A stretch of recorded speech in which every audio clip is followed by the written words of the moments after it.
The sky over New Meridian City turned white before it turned red. Elena Whitfield felt the floor shake under her feet before she heard any sound at all. She was standing in operating room 4, gloves still wet, when the windows blew inward and the lights died. For one full second, nobody in the hospital moved. Then the screaming started. She had been a trauma surgeon for 11 years. She knew the sound of a car crash. She knew the sound of a building fire. She did not know this sound. It came from above, a deep rolling boom that did not fade the way thunder fades. It grew louder. It grew closer. "Get down," she shouted, grabbing the nearest nurse, a young man named Peter Ash, and pulling him under the steel operating table, just as the ceiling tiles rained down around them. Outside, over the rooftops of St. Ilia's hospital, 3 shapes moved through the clouds. They were not planes. They were not drones. They were long and dark and silent, gliding like something that did not belong to this world, because it did not. For 4,000 years, the people of Earth had lived under a strange kind of comfort. They knew they were not alone in the galaxy. They knew a vast and ancient power, called the Solari Empire, watched over the stars, and that Earth sat quietly inside its shadow, small and unbothered. Nobody alive had ever seen an Imperial ship up close. Nobody alive had ever needed to. That comfort ended at 2:14 in the morning. The first strike hit the east wing, where the children's ward stood. Elena felt the whole building lurch sideways, throwing equipment across the room, and she heard Peter shouting something she couldn't understand over the ringing in her ears. Smoke poured in through the broken windows, thick and chemical, nothing like ordinary fire. "The stairwell," she said, forcing her voice steady even though her hands were shaking. "Peter, we move now." They half ran, half crawled through a corridor that had folded in on itself, ceiling beams hanging at broken angles, sparks hissing from torn wiring. A woman lay near the nurse's station, not moving, and Elena's training screamed at her to stop, to help, but another tremor rocked the floor, and she knew that stopping meant dying with her. "I'm sorry," she whispered, and kept moving, hating herself for it. They reached the stairwell just as a second strike hit somewhere above them, and the stairs themselves buckled, twisting like wet paper. Elena grabbed Peter's collar and yanked him back a half second before the section he'd been standing on gave way and dropped into darkness. "We can't go up," he said, eyes wide, face pale under the emergency lighting. "We can't go down. Elena, what do we do?" She looked around, mind racing through every drill she had ever half listened to, every fire safety poster she had ever ignored, on her way to a coffee machine. There. A maintenance door, half hidden behind a fire extinguisher cabinet, marked with faded yellow paint. She had walked past it 1,000 times without ever wondering what was behind it. "There," she said, and pulled him toward it. Behind the door was a narrow service stairwell, meant for engineers, not doctors, but it was solid and it was standing. They went down 2 flights, then 3, the sound of the attack rolling on above them like a storm that refused to pass. Every few seconds the walls shook and dust sifted down from the ceiling, and Elena kept counting steps in her head because counting was the only thing keeping her from screaming. At the bottom they found 6 other people already sheltering, huddled together in the dark, a security guard, 2 nurses, and 3 patients who had been well enough to walk, but not well enough to be anywhere near a real emergency. One of them, an older man named Walter Doyle, was pressing a torn strip of his own shirt against a cut on his arm. "What's happening?" Walter asked, his voice cracking. "Is it a bomb? Is it terrorists?" Elena didn't answer right away, because she genuinely did not know how to. Nobody in the room did. Above them, the attack did not stop. It went on for 6 more minutes, though it felt like hours to everyone crouched in that stairwell, flinching at every impact, praying silently, in whatever language they had. Then, as suddenly as it began, it stopped. The silence afterward was almost worse than the noise. Nobody trusted it. They waited 20 more minutes before anyone dared open the door. What Elena saw when she stepped out into the wrecked lobby of St. Ilia's hospital was something she would never fully describe to anyone, not because she couldn't find the words, but because the words felt too small. Half the building was gone, not damaged, gone, as if some enormous hand had simply scooped away an entire wing and left nothing behind but broken concrete and twisted steel, still smoking under a sky that had gone strangely quiet. Emergency workers were already arriving, sirens wailing from every direction, but there was a horrible slowness to everything, a sense that the scale of what had happened was too large for anyone to properly respond to. Elena found herself standing in the wreckage of the reception desk where she used to grab her morning coffee, staring at a child's shoe lying in the rubble, alone, with no child anywhere near it. Peter came up beside her, his face streaked with dust and something that might have been tears. "Elena," he said quietly, "look up." She looked.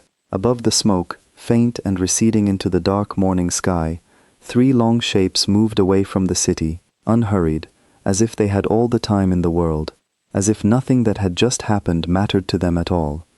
News of the attack reached the rest of the world within minutes, but understanding lagged far behind. At first, people assumed it was some kind of military accident, a missile test gone wrong, a terrible mistake by some unknown group. Governments scrambled. Reporters flooded the streets around the wreckage. Rescue teams worked through the rubble for survivors, and for a long, painful stretch of hours, the world simply did not know what had happened to it. It was a young astronomer named Grace Bennett, working the night shift at a research station outside the city, who first understood the truth. She had picked up the ships on her instruments minutes before the attack, tracking 3 unidentified objects entering the atmosphere at a speed and trajectory that made no sense for anything built by human hands. She had assumed, at first, that her equipment was malfunctioning. Nothing human moved like that. Nothing human could. By the time she confirmed what she was seeing, the attack was already over, and all she could do was sit with the data in front of her, hands trembling, and try to process what it meant. Humanity was not alone. It had never been alone. And now, for the first time in recorded history, whoever else was out there had decided to show themselves not with a greeting, but with fire. By morning, the death toll from St. Ilia's hospital had climbed past 400, and it was still rising. Among the dead were doctors, nurses, children recovering from routine surgeries, and elderly patients who had done nothing but exist in the wrong building on the wrong night. The East Wing, the children's ward, was almost entirely lost. Rescue workers pulled bodies from the wreckage for 3 days straight, and every single one of those bodies belonged to someone who had believed, right up until 2:14 in the morning, that the world was a safe and predictable place.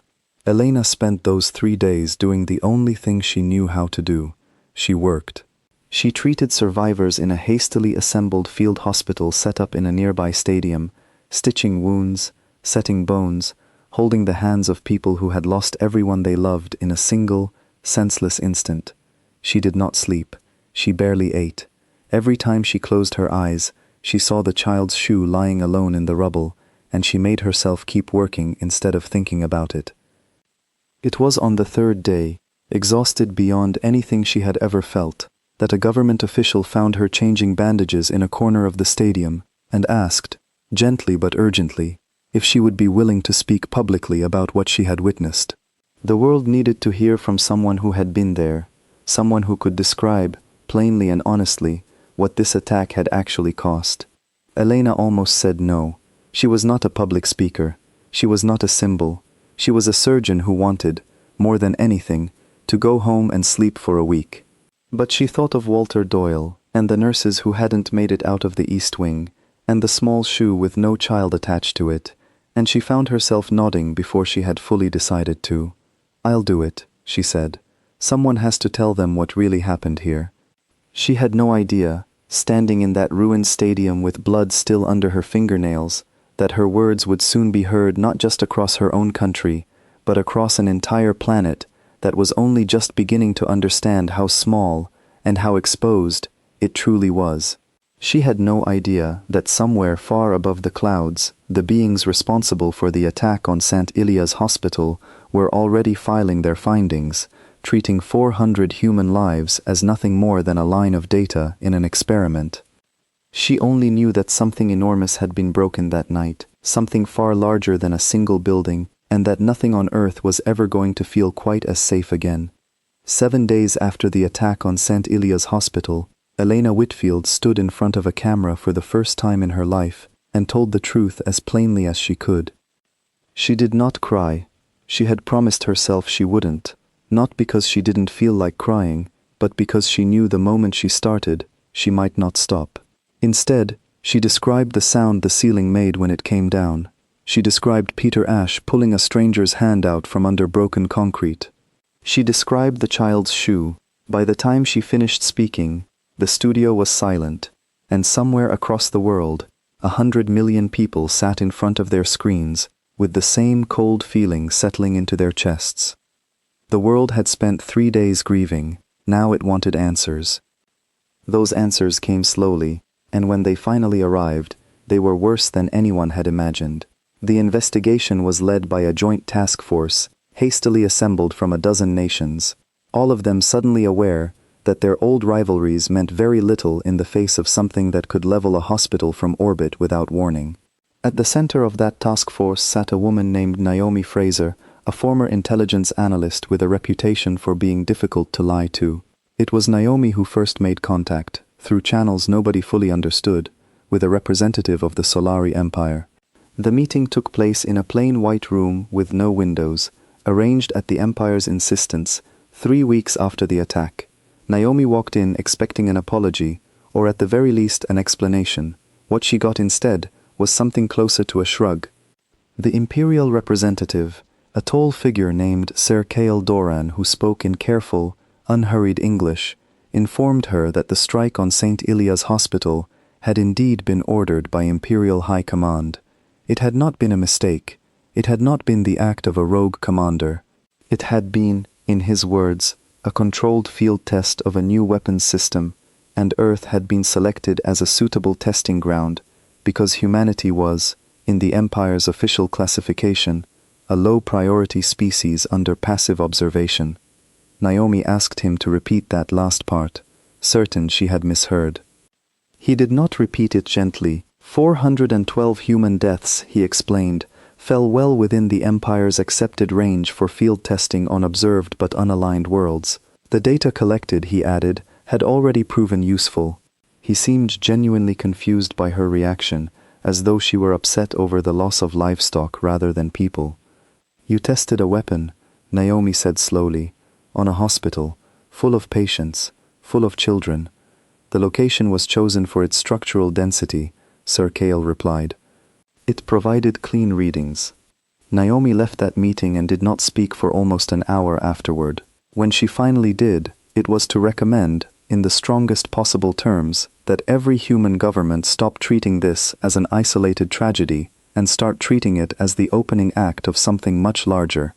Her recommendation reached the newly formed Human Defense Council within days. The council itself was a remarkable thing, born out of necessity rather than agreement, made up of representatives from nations that had spent decades distrusting one another. Fear, it turned out, was a more effective unifier than any treaty had ever been. It was in front of this council, in a crowded chamber thick with tension, that Elena Whitfield gave her testimony a second time, this time not to cameras, but to the people who would decide what happened next. She told them what she had seen in the stairwell. She told them what the wreckage of the children's ward had looked like in the morning light. And then she told them something else, something that had been sitting in her chest since the day Naomi Fraser's meeting with Sir Kael Doran was quietly leaked to the press. They didn't attack us because they hate us, she said, her voice carrying clearly across the silent chamber. They attacked us because they don't think we matter enough to hate. To them, we're not even an enemy. We're a data set. A murmur ran through the room, but Elena wasn't finished. I didn't survive that night so I could stand here and tell you to be afraid, she continued. I'm telling you because somebody has to decide, right now, whether we're willing to keep being treated like something less than people, because if we don't decide, they already have. The council chamber erupted into arguments that lasted long into the night, but one thing had shifted permanently in that room. The grief that had gripped the world for the past 3 weeks was beginning to curdle into something harder, something colder, something that looked a great deal like resolve. Not everyone believed war was the answer. A soft-spoken diplomat named Julian Marsh, who had spent 30 years building fragile alliances between nations that barely tolerated each other, stood before the council and pleaded for caution. "We do not know the size of their fleet," he said. "We do not know their numbers, their weapons, their history. What we do know is that 4,000 years of silence kept us alive. I understand the anger in this room, I share it, but anger has never once won a war against an enemy we cannot even see." His words carried weight, and for a moment it seemed as though restraint might win out. But then came the second attack. It happened 11 days after Julian's speech, this time on the small Martian research colony of Ashgrove Station, home to just under 200 scientists and engineers studying long-term settlement on the Red Planet. The strike was smaller than the one on St. Ilia's Hospital, almost surgical in comparison, but it was no less deliberate. Communication with the colony went dark at 6:47 in the morning, colony time, and when contact was finally re-established 6 hours later, only 43 survivors remained, most of them badly injured, all of them describing the same silent, dark ships that had haunted the skies over New Meridian City. This time, there was no confusion, no scrambling to understand what had happened. The Empire had struck again, without warning, without provocation, and this time the target had been chosen specifically because it was isolated, defenseless, and far from Earth's ability to respond in time. Whatever hope Julian Marsh's caution had inspired collapsed within hours of the news from Ashgrove Station. The Human Defense Council convened an emergency session that same night. Naomi Fraser presented everything the investigation had uncovered so far, including a chilling detail she had held back until now. Intercepted Imperial communications suggested that Ashgrove Station had been selected specifically to test how quickly and effectively humanity could organize a rescue and recovery effort under pressure. It was, once again, nothing more than data collection. Once again, human lives had been treated as numbers on a chart.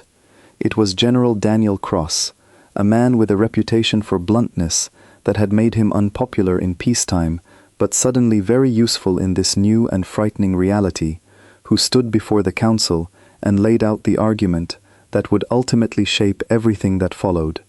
"For 4,000 years," he said, "we built almost nothing meant for war, because we believed we were protected by a peace we never actually agreed to. That peace is dead. It died the night they hit St. Ilia's Hospital, and it was buried today on Mars. We can spend the next 4,000 years hoping they leave us alone, or we can spend the next few months preparing ourselves to make sure they have a reason to." He proposed something the council had not seriously discussed until that night, reactivating an old, largely forgotten arsenal of weapons research that had been shelved centuries earlier under the terms of humanity's original, unspoken agreement with the Empire, an agreement nobody alive had ever actually seen written down, only inherited as a kind of ancestral caution. Breaking that agreement, General Cross argued, was no longer a question of if, but of how quickly humanity could do it and survive the consequences. Elena, sitting quietly near the back of the chamber during this second session, felt a deep and uncomfortable conflict rising in her chest.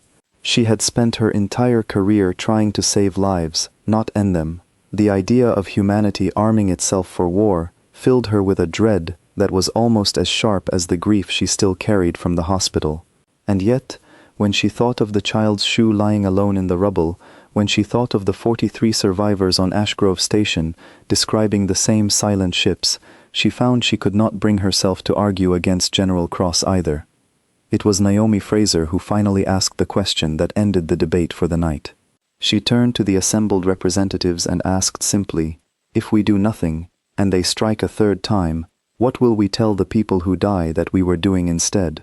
Nobody in the chamber had an answer. The vote was called 2 days later. It was not unanimous, but it was overwhelming.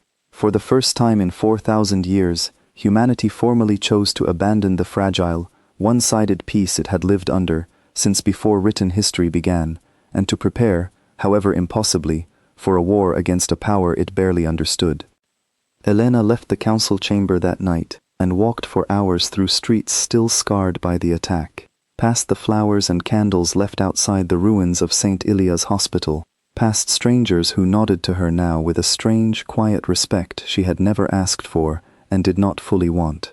She thought about Walter Doyle, recovering slowly in a hospital bed 2 miles away.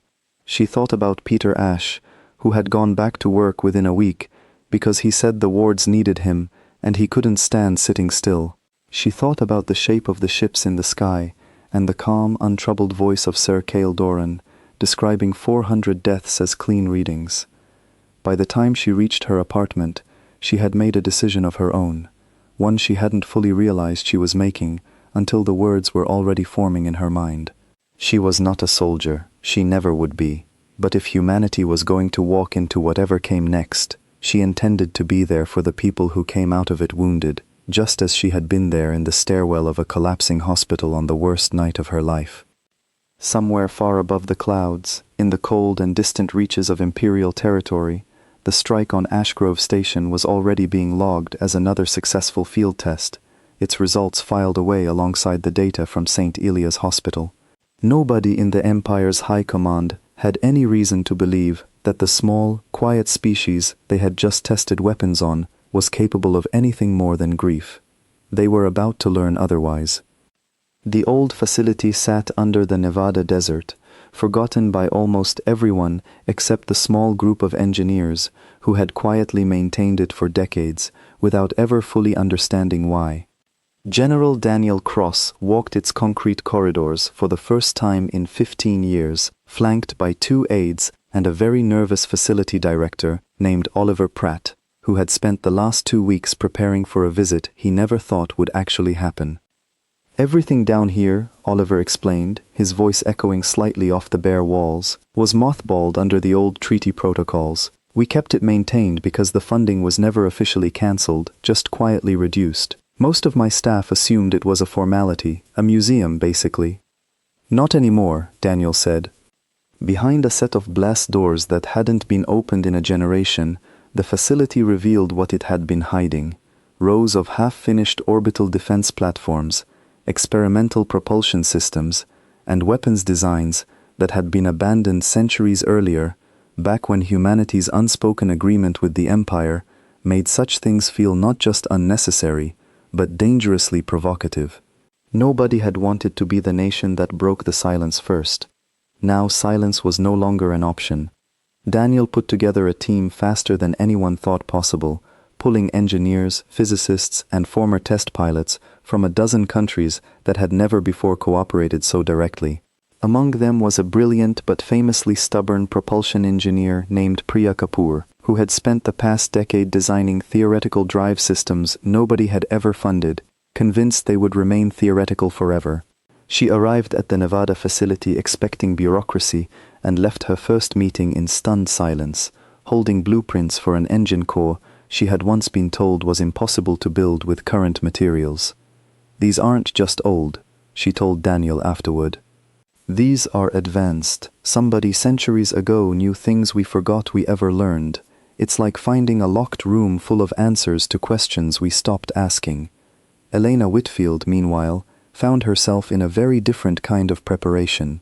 She had been asked, gently but firmly, to help design the medical framework for what the Council was now calling, without much enthusiasm, the Defense Initiative. It meant long days spent planning field hospitals, trauma protocols, and emergency response systems built specifically around the kind of injuries an orbital strike could cause. It meant relearning her own profession through the lens of a war she had never wanted to be part of. She hated almost every minute of it. She did it anyway. It was during one of these long planning sessions that she met Julian Marsh again, the diplomat whose warnings had gone unheeded after Ashgrove Station. He had not left the Council, despite losing the argument that mattered most to him. Instead, he had shifted his focus towards something he believed might still matter, making sure that whatever humanity built in the coming months was built with restraint, not just rage. "You don't strike me as someone who wanted any of this," Julian said, finding her alone in a quiet corner of the planning center late one evening, a half-finished cup of cold coffee in front of her. "I didn't," Elena admitted. "I wanted to go back to being a surgeon who worried about patient charts and hospital budgets. That version of my life ended the night the ceiling came down on top of me. For what it's worth, Julian said, I think the version of you that exists now is the reason this council hasn't completely lost its mind. Cross wants weapons. I understand why. But somebody in that room needs to keep asking what happens to the people those weapons are meant to protect. Elena studied him for a long moment. You think we're going to lose? I think, Julian said carefully, that we don't actually know what we're up against. That terrifies me more than anything Cross could build in that desert. His words stayed with her long after their conversation ended, and in the weeks that followed, she found herself paying closer attention to a detail that had troubled her since her testimony before the council: the Empire's strange, almost bureaucratic indifference to human suffering. Serkail Doran had not spoken like a conqueror relishing victory, he had spoken like an administrator reviewing a routine report.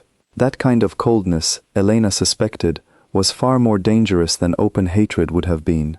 Naomi Fraser reached the same conclusion from a very different direction. Buried deep within the intercepted Imperial communications her team had painstakingly decoded over the past month, she found something that changed the entire shape of the coming conflict. The strikes on St. Ilia's Hospital and Ashgrove Station had not been isolated tests. They were part of a much larger pattern, one that had been repeated, quietly and methodically, across dozens of other worlds throughout Imperial territory, all of them classified the same way Earth had been, low-priority species under passive observation. They've done this before, Naomi told the council during an emergency briefing, projecting a star map covered in small red markers, each one representing a world that had suffered a similar unprovoked strike over the past several centuries. Some of these species pushed back, the way we're pushing back now. Most of them didn't survive long enough to matter. And the ones who did? General Cross asked. Naomi hesitated before answering. The ones who did, she said, eventually stopped being classified as low priority. The Empire doesn't respect weakness. It responds to cost. Every species on this map that earned a seat at the table did it by making themselves too expensive to ignore. The room absorbed this in heavy silence. It was Elena who finally spoke, her voice quieter than usual, but carrying clearly across the chamber. So the question isn't whether we can win a war against them, she said. It's whether we can survive long enough to become expensive. Nobody disagreed with her. Over the following weeks, humanity's preparations accelerated at a pace that would have seemed impossible only a month earlier. Priya Kapoor's team made breakthrough after breakthrough, adapting the old, forgotten designs into something that might actually function against a modern Imperial fleet. Orbital platforms that had sat unfinished for generations were completed in a matter of days, staffed by engineers who barely slept and didn't complain about it. Nations that had spent decades arguing over borders and trade routes now shared research freely, driven by the shared and very simple understanding that none of it would matter if the Empire decided to finish what it had started at St. Ilia's Hospital. Elena's field hospital network took shape alongside the military buildup, spread across underground bunkers and reinforced facilities in a dozen countries, designed from the ground up to withstand the kind of destruction an orbital strike could cause. She trained hundreds of doctors and nurses in trauma protocols nobody had ever needed before, protocols built on the terrible knowledge she had gained in the wreckage of her own hospital. It was grim, exhausting work, but it gave her something to hold on to in the long, uncertain nights, the belief that whatever came next, fewer people would have to die the way her patients had died, alone and unprepared. Not everyone believed the preparations would be enough. Walter Doyle, the older patient Elena had helped shelter on the night of the attack, tracked her down at one of the new field hospitals nearly 2 months later, walking with a slight limp that would never fully heal. I wanted to thank you properly, he said, before whatever's coming comes. You don't need to thank me, Elena said. I was just trying to get us both out alive. You did more than that. Walter looked around at the busy, half-finished hospital wing surrounding them, doctors and engineers working side by side to reinforce walls that had never been designed to survive orbital strikes. You built something out of the worst night of both our lives. Not many people manage that. His words stayed with her far longer than she expected, a small, steady comfort in the middle of everything else. The final piece of humanity's preparation came from an unlikely source, Grace Bennett, the young astronomer who had first tracked the Imperial ships on the night of the attack. In the months since, she had thrown herself into a project few others believed was possible, adapting her observatory's instruments into an early warning network capable of detecting Imperial ships long before they entered the atmosphere. It was, in many ways, the most important development of all. For 4,000 years, humanity had never needed to watch the skies for danger. Now, thanks to Grace's tireless work, it finally could. "I keep thinking about that night," Grace admitted to Elena, during one of the joint briefings that had become common between the scientific and medical teams.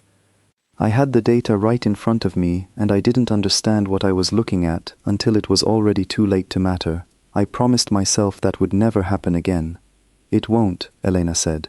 "Not because of luck, because of people like you."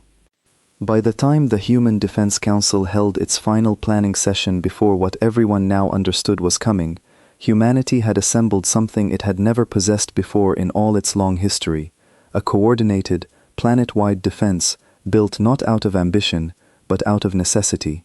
General Daniel Cross stood before the assembled representatives one last time, the weight of the coming conflict visible in every line of his face. "We are not the Empire," he said. "We do not have 4,000 years of fleets and weapons and conquest behind us. What we have is 4,000 years of patience finally running out, and every reason in the world to make sure the next attack is the last one we suffer without answering back." Elena, standing near the back of the chamber alongside Julian Marsh, Naomi Fraser, and Grace Bennett, felt the strange, heavy weight of history settling onto the room. Whatever peace had existed before, fragile and one-sided as it had been, was well and truly over now. What replaced it would be shaped by everyone in that chamber, and by millions of people across the planet who had no idea yet just how much their world was about to change. Far above them, beyond the reach of any instrument even Grace's improved network could detect, the Solari Empire continued its quiet expansion across the stars, entirely unaware that the small, insignificant species it had tested weapons on twice was no longer willing to be insignificant. That, more than any weapon Priya Kapoor's team could build, was about to become humanity's greatest advantage. The first Imperial scout ship to test humanity's new defenses did not survive long enough to send a full report home. It appeared over the Pacific Ocean without warning, moving with the same unhurried confidence that had carried the attackers over New Meridian City months earlier, clearly expecting no resistance at all. Instead, it flew directly into range of one of Priya Kapoor's newly completed orbital platforms, and within seconds, humanity's first weapon fired in anger against the Solari Empire. The scout ship did not explode dramatically. It simply lost power, tumbling silently out of orbit before burning apart in the upper atmosphere, watched from the ground by thousands of people who had gathered outside, drawn by Grace Bennett's early warning broadcasts. For the first time since the attack on St. Elia's Hospital, humanity had fought back and won. The celebration lasted less than a day. Within 72 hours, 3 full Imperial warships entered the solar system, moving with none of the previous confidence, clearly aware now that Earth was no longer an easy target. What followed was not the swift, one-sided assault that had destroyed Ashgrove Station. It was something closer to a real battle, chaotic and uncertain, fought between a species that had spent 4,000 years assuming it would never need to fight, and an empire that had never expected resistance from a world it had classified as harmless. General Daniel Cross coordinated the response from a command center buried deep beneath the Nevada facility, watching data stream in from Grace's network, alongside reports from orbital platforms scattered across the planet's defenses. The Imperial ships were faster and more heavily armed than anything humanity had built, but Priya Kapoor's reactivated technology proved more capable than anyone had dared hope, and more importantly, humanity had something the Empire had clearly never accounted for: the desperate, focused determination of a species fighting for its own survival rather than following distant orders from a comfortable command post light years away. The battle above Earth lasted 6 hours. When it ended, 1 Imperial warship had been destroyed, 1 had retreated badly damaged, and the third had withdrawn entirely, carrying with it the first honest report the Empire had ever received about the small, previously ignored species living on a quiet world at the edge of its territory. Humanity had lost ships too. 11 of the newly built orbital platforms were destroyed, along with the small crews stationed aboard them, brave volunteers who had trained for weeks, knowing exactly how dangerous their task would be. Among the dead was Oliver Pratt, the nervous facility director, who had once worried more about paperwork than warfare, and who had insisted on personally overseeing the deployment of the platform he ultimately died defending. Elena Whitfield's field hospitals received their first true test that same day, treating wounded survivors pulled from damaged orbital stations and emergency landing sites across 3 continents. The injuries were unlike anything she had trained doctors to handle even during the preparation months. Strange burns and pressure trauma caused by weapons no human physician had ever studied before. She worked alongside her trained teams for 18 hours straight, adapting on the fly, saving as many lives as the limits of medicine and exhaustion allowed. It was during this long, grueling day that she met a survivor who would stay with her for the rest of the war, a young platform technician named Noah Fairfax, barely out of his 20s, pulled from the wreckage of his station with severe burns across one side of his body. He had been part of the crew that helped destroy the first Imperial warship, and despite his injuries, his first words to Elena when he regained consciousness were not about his own pain. "Did it work?" he asked, his voice barely a whisper. "Did we actually hit one of them?" "You hit one of them," Elena confirmed gently. "You did more than that. You proved they can be stopped." Noah's recovery became something of a quiet symbol across the exhausted defense network in the weeks that followed, proof that the war humanity had entered was not automatically a losing one, no matter how outmatched they seemed on paper. The war that unfolded over the following months was unlike anything either side had experienced before. The Solari Empire, accustomed to swift, unchallenged victories over species it considered beneath serious consideration, found itself facing an enemy that refused to behave the way its records predicted.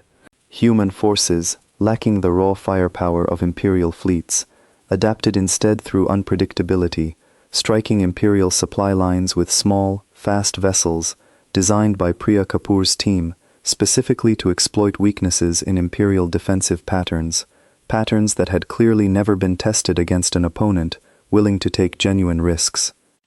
General Cross proved to be exactly the kind of commander the moment required, blunt and unglamorous but relentlessly effective, willing to make difficult decisions that cost lives in the short term to save far more in the long run.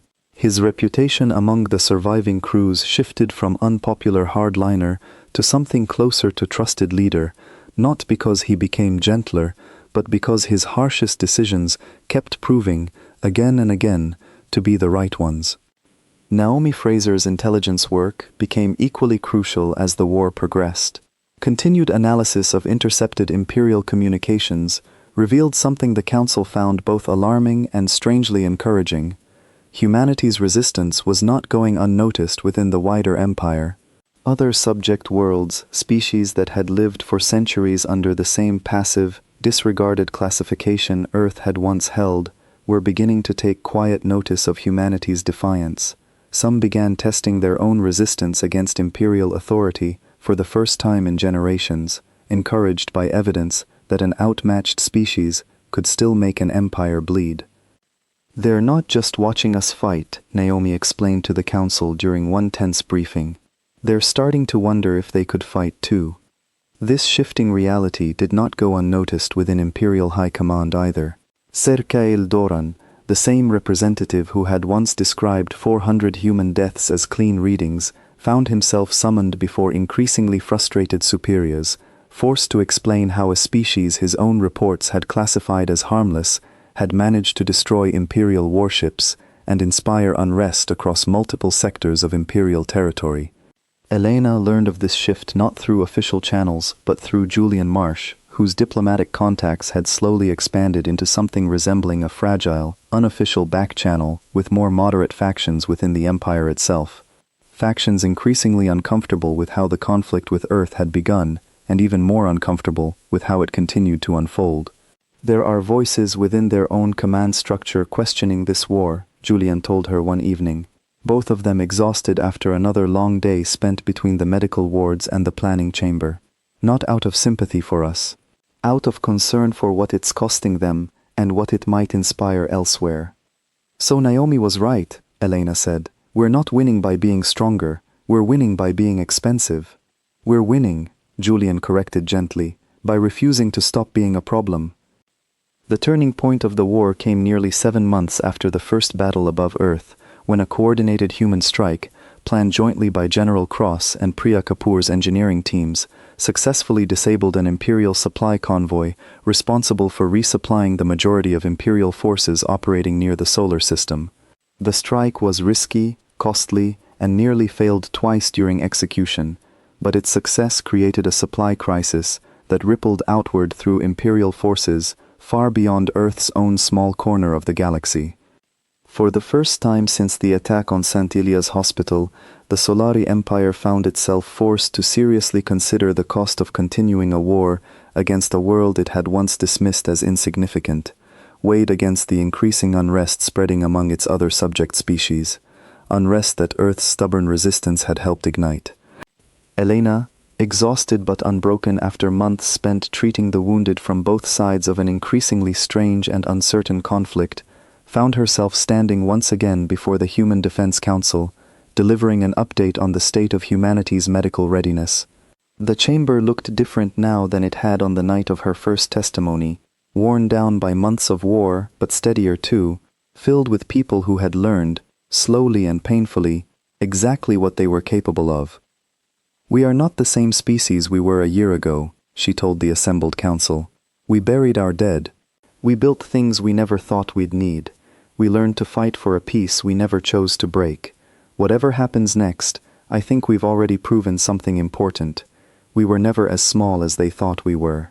Across the chamber, General Cross gave her a rare, tired smile, the first she had seen from him in months.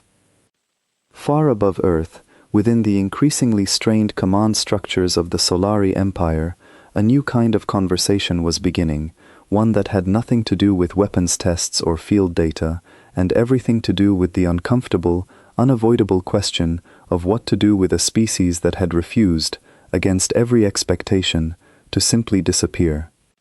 The request for a ceasefire arrived not through Naomi Fraser's intelligence channels, nor through Julian Marsh's careful, unofficial contacts, but through a formal Imperial transmission that reached the Human Defense Council on an otherwise unremarkable morning, nearly 10 months after the first battle above Earth. Naomi read the message twice before she trusted herself to believe it. The Solari Empire, faced with mounting unrest across dozens of its subject worlds and the ongoing cost of a war it had never expected to fight, was requesting formal negotiations, not surrender, not victory, something far more complicated, and in its own way, far more meaningful, recognition. The council convened within hours, and for the first time in nearly a year, the mood in the chamber was cautious rather than desperate. "They want to talk," General Daniel Cross said, reading the transmission aloud to the assembled representatives. "After everything, they want to sit down and talk." "They don't want to talk," Naomi corrected quietly. "They want this to stop costing them more than it already has. There's a difference, and we should remember it." Julian Marsh, who had spent the better part of a year building the very back channels that now made this moment possible, allowed himself a small, weary smile. "Whatever their reasons," he said, "it's the first door they've opened instead of closed. I say we walk through it carefully, but we walk through it." The negotiations that followed took place over 3 difficult weeks, held in a neutral orbital station constructed specifically for the purpose, staffed by representatives from every major human nation, alongside a delegation from the Solari Empire led, much to Naomi's private satisfaction, by a visibly humbled Sir Kael Doran. Elena Whitfield was not present for most of these negotiations. Her place, as it had been from the very beginning, was among the wounded, the recovering, and the grieving, treating the last casualties of a war that both sides now seemed eager to end. But she was invited to attend the final session, the one where the terms of the new treaty would be formally read aloud, and she accepted, understanding that whatever was agreed to in that room would shape the world for generations to come. The new treaty bore little resemblance to the ancient, unspoken arrangement humanity had lived under for 4,000 years. It did not ask Earth to remain quiet and unaligned in exchange for distant protection. Instead, it recognized humanity, for the first time in its recorded history, as a sovereign species with full standing among the many worlds under imperial observation, entitled to representation, protection under imperial law rather than exclusion from it, and formal acknowledgement of the losses suffered at St. Ilia's Hospital and Ashgrove Station. It was not everything anyone in that room might have wanted. It did not undo the deaths, the grief, the scars that would remain across an entire generation of survivors, but it was, undeniably, something humanity had never possessed before, a seat at the table, earned rather than granted. Ser Kael Doran, reading the final terms aloud in his careful, unhurried voice, paused before the closing clause and looked directly at Elena, seated among the human delegation. "It has been noted," he said, "by my own government that the events which began this conflict were handled with a disregard for human life that should never have occurred, regardless of classification. This acknowledgement is offered not as an excuse, but as a correction to a grave and costly error."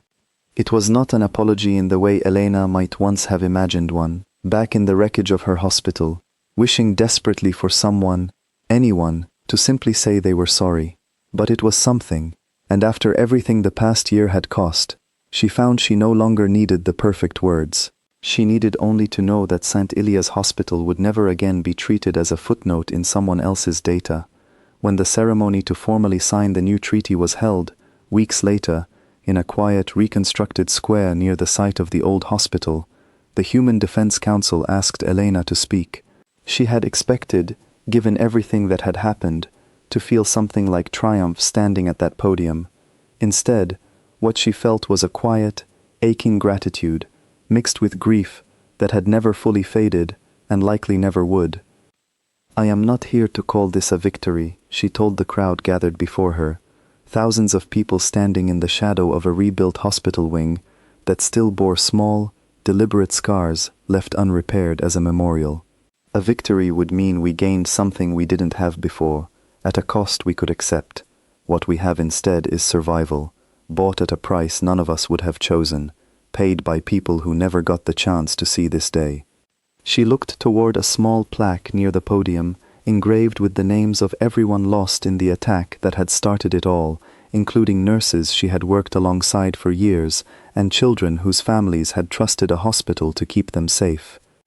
"We didn't end 4,000 years of peace because we wanted war," she continued. "We ended it because peace, as it turned out, was never really peace at all. It was silence, purchased at our expense, by people who never thought to ask if we wanted to pay it. What we have now isn't perfect, but it's ours. We earned it. And I hope, more than anything, that we never forget what it cost." General Daniel Cross, standing near the front of the crowd, chose that same ceremony to announce his own quiet departure from command, a decision that surprised almost no one who had watched him carry the weight of the past year on his shoulders. "Peace should be led by people who haven't spent a year learning how to end lives," he said simply, when asked about his decision. "I did what needed doing. Someone else should be the one to build what comes next." Priya Kapoor remained, continuing her work not on weapons this time, but on the slow, careful process of adapting imperial adjacent technology for peaceful use, determined that humanity's newfound standing among the stars would be built on more than just the memory of a war. Grace Bennett's early warning network, once built purely out of fear, evolved gradually into humanity's first true window into the wider galaxy, a tool for understanding rather than survival. Naomi Fraser took a quiet seat on the newly formed diplomatic council overseeing humanity's relationship with the Empire, determined that no future misunderstanding would ever again cost so many lives before anyone thought to ask a single honest question.